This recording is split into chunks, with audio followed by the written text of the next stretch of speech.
نحمده ونصلي ونسلم على رسوله الكريم اما بعد فاعوذ باللہ من الشیطان الرجیم بسم اللہ الرحمن الرحیم۔ معزز سامعین و حضرات،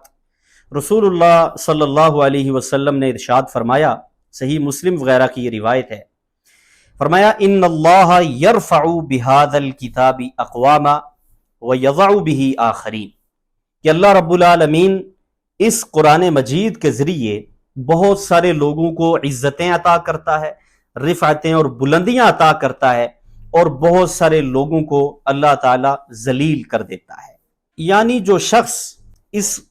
دنیا کے اندر قرآن مجید کی تلاوت کرے گا، اس کو سیکھے گا، اس کو سمجھے گا، اس کے مطابق عمل کرے گا، اس کی تبلیغ کرے گا، تو اللہ تعالیٰ اسے دنیا میں بھی عزت عطا کرے گا اور آخرت میں بھی اللہ رب العالمین اسے عزت عطا کرے گا۔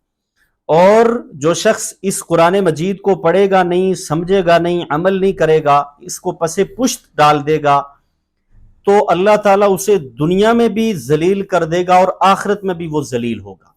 اور دنیا کی ذلت تو چھوٹی ذلت ہے، اگر کسی کو آخرت میں ذلیل کر دیا گیا، اسے عزت نہ ملی، اسے جنت نہ ملی، جہنم کے اندر داخل کر دیا گیا، تو یہ بہت بڑا نقصان ہے میرے محترم بھائیوں۔ تو اس لیے ہم نے یہ کوشش کرنی ہے کہ ہم اللہ کی کتاب کو ٹائم دیں، اس کو پڑھیں، سیکھیں، سمجھیں، اس کے مطابق عمل کریں، تاکہ دنیا اور آخرت میں اللہ رب العالمین ہمیں عزتیں عطا کرے۔ اللہ تعالیٰ سے دعا ہے اللہ تعالیٰ ہمیں اس کو سمجھ کر عمل کرنے کی توفیق عطا فرمائے۔